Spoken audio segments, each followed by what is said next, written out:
আরটিডিএ পঞ্চম পর্ব আপনাদের স্বাগতম।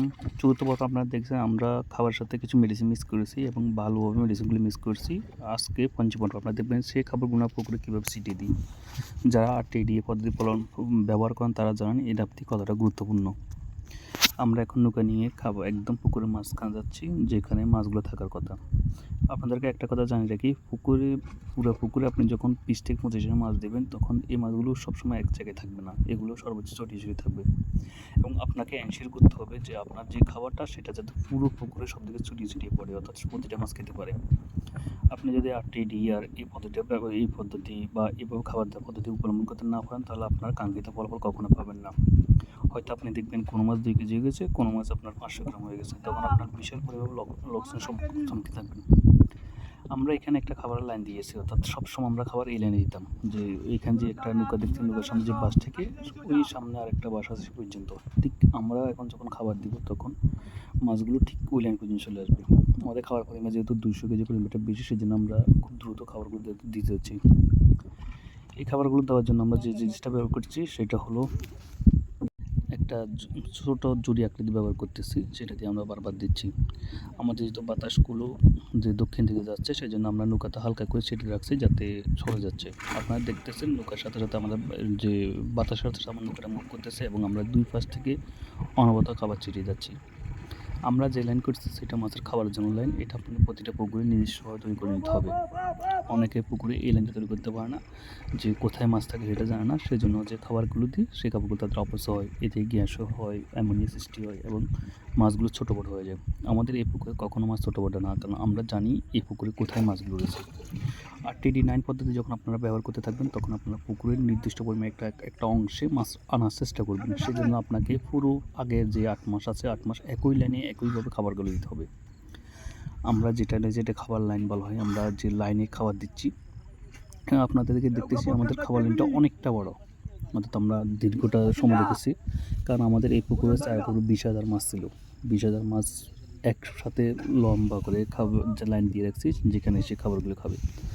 আমরা খাবার কখনো স্তূপ আকারে দিই না, সবসময় আমরা খাবারগুলো এইভাবে ছিটিয়ে দিই। আপনি যদি স্তূপ করে খাবার দেন, যে বড় মাছগুলো আছে সেগুলো খাবারগুলো খেতে থাকবে, বড় হয়ে থাকবে, যে ছোটো মাছগুলো সেগুলো খেতে পারবে না, কারণ সবসময় বড় মাছের সাথে কম্পিটিশন করে ছোটো মাছগুলো খাবার খেতে পারে না, যে কম্প্রোমাইজ যেটা বলে প্রতিযোগিতা করে ছোটো মাছগুলো খাবার খেতে পারে না।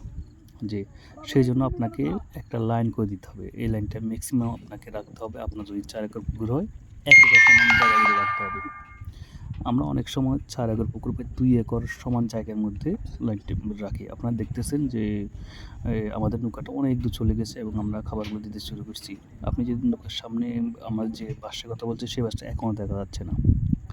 আপনি এই বাসটা দেখতে আরও সময় লাগবে, যে আমরা পুরো প্রায় এটা 4 একর একটা পুকুর, এটা প্রায় 2 একরের মতন জায়গা জুড়ে আমরা মাছের খাবার লাইনটা রাখছি এবং আজকে থেকে আমরা 9 মাস পর্যন্ত এই লাইনে আমরা খাবার দিয়েছি কন্টিনিউ। সেই জন্য মাছগুলো জানে খাবার কোথায় আসবে। আপনারা যদি ভিডিওটা খুব ভালো করে লক্ষ্য করে দেখেন যে আমাদের নৌকার পিছনে মাছগুলো লাফালাফি করতেছে, অর্থাৎ মাছগুলো খাবার খাচ্ছে এবং মনের আনন্দে মাছগুলো লাফালাফি করতেছে। আমরা নন স্টপভাবে নৌকা থেকে খাবারগুলো ঠিক সেম লাইন বরাবর দিচ্ছি। আপনাদেরকে একটু জানিয়ে রাখি, আপনারা যে নৌকা দেখতেছেন সেই নৌকার মাঝখান দিয়ে একটা আমাদের রেখা টানা আছে, অর্থাৎ একটা রশি টানা আছে, ঠিক সেই রশি বরাবর আমরা দিচ্ছি, কারণ আমরা 2 রশি মাঝখানে 2টা মাছ রেখেছি, মাঝখান দিয়ে আমরা নৌকাটা নিয়ে যাচ্ছি। ওই যে আপনি সামনে দেখছি একটা বাঁশ যেটা দেখা যাচ্ছে, যে আমরা পাই আমাদের যে খাবার লাইন চলছে, আমরা এই বাসা করে আর খাবার দেবো না, কারণ আমরা 8টা মাস 9টা মাস ধরে এই জায়গায় খাবার দিচ্ছি, সেই জন্য মাছগুলো জানে এখানে খাবারগুলো থাকবে, এখানে খাবারগুলো।